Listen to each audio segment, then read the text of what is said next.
What's up, everyone? Coach Lacrosse here. Today, let's talk about those 4 things you should be doing. Those 4 key things you should be doing every single time you are off ball on offense. Because it takes a full 6 players to play offense, but only one of them has the ball. So that means there's 5 people off ball every single offensive possession. What should you be doing?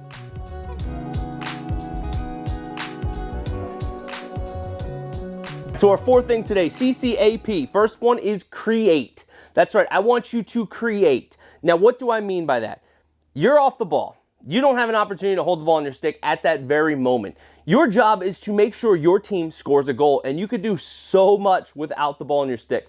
Create means a few different things, but first and foremost, I want you to occupy your defender. That's right, occupy your defender. Don't stand still. Too many times we see players out there on the field just standing still, looking around, seeing what's going on. Oh, there's somebody over there. Oh, there's somebody over there.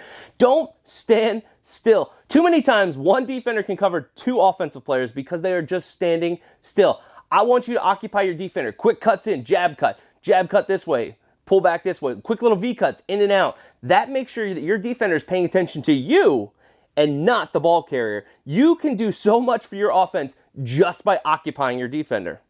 Another thing when you're creating is just doing picks. You could create an opportunity on ball where you're picking on ball, if that's part of your offensive scheme, or look for an option off the ball. It's easy to switch positions with another player, but instead of switching, just create a quick little pick. Their defender's not paying attention. You set a pick, they can't catch up. You've got a great, easy opportunity to score goals. I've seen offenses literally predicated upon just setting quick picks and scoring off of them. When you're off ball, you can create an awesome opportunity just by communicating, by using your voice. This one's not even movement.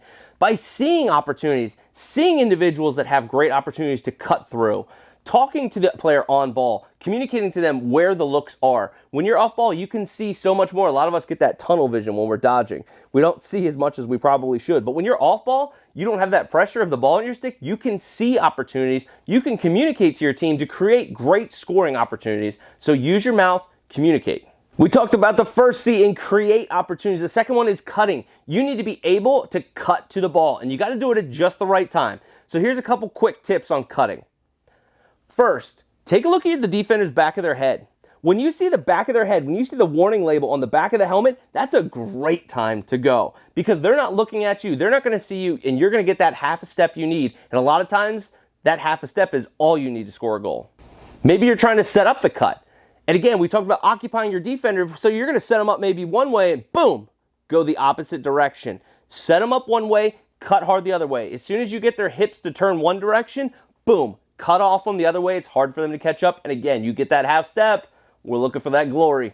The last tip I'm going to give you on cutting today is timing that cut. That's right. So many people like to just cut because they know they're supposed to cut, but you need to know when should you be dashing towards that ball carrier? When should you be cutting into that open space? You don't want to do it too early. You don't want to do it too late.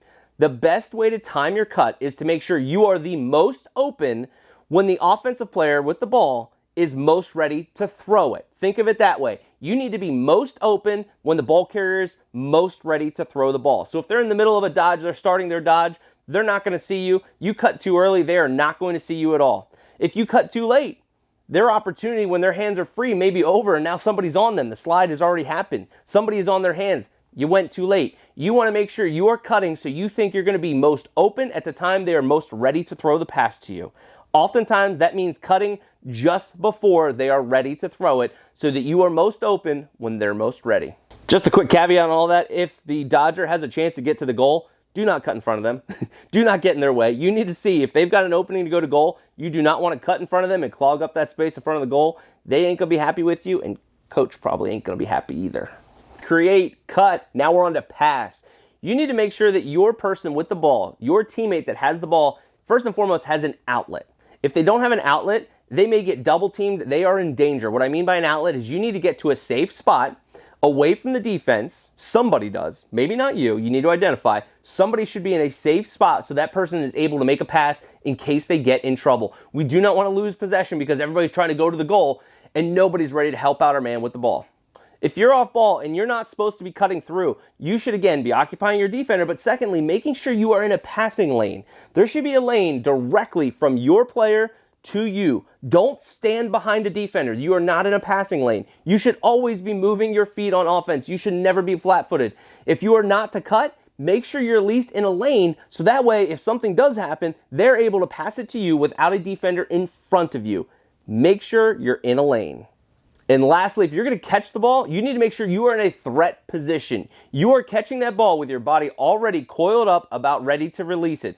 Don't catch it to the point where you have to all of a sudden then turn and shoot the ball. You're adding fractions of a second, maybe even a second to the whole process of shooting the ball. By that time, the goalie has repositioned himself. The whole defense is ready for you. You need to catch the ball in a position so that you're ready to fire away right away, or you make a pass, or you make a dodge. Create, cut, pass. The last one is anticipate. That's right, anticipate. This is a skill that is seriously underrated, seriously underrated. If you can anticipate things before they are going to happen, you are going to create great opportunities for yourself. Harken back to create, because anticipate is in each one of these above. Harken. I just dropped that. Harken. That was awesome. So what is your offensive teammate going to do with the ball? You probably have plays, so you've got a good sense as to what's going to happen. Think about the way the defense is positioned and anticipate where your ball carrier is going to go, because that leads you to the next thing. Anticipate what the defense is going to do. If you know your ball carrier is going to dodge down his right-hand side, you should know then defensively who's going to slide, who's going to be the first slide, the hot slide, who's going to be the two slide after that to help recover. If you think about all of this before it actually happens, I'm already getting myself in a position ready for the opportunity for a ball to come to me. Again, anticipate allows you to do those other skills that we mentioned before. If you know what's going to happen, when it's going to happen, it allows you to be in a position to score goals. And that's the whole point of offense, making sure your team is scoring the most goals. And you can work on anticipation. You can make this a great skill for yourself by just utilizing it in live drills. I want you thinking about the next practice you go to, the next live drill you're doing. Maybe it's a 6v6, a 4v4. Anticipate what's going to happen.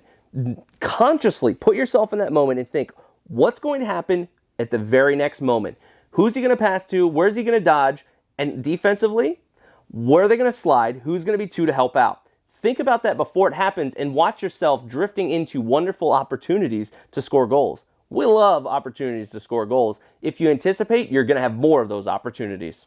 So there we go. Those are the 4 things you should be doing. Create, cut, pass, and anticipate. You do those 4 things when you are off ball, you will become one of the best off-ball players on the field. I hope you learned something this week. If you did, hit that like button for me. Make sure you subscribe as we keep coming out all kinds of awesome lacrosse content. And you know how we finish this. As we say around here, don't forget the little things. Watch this. Whoa. Maybe there's a skip pass. Uh-oh.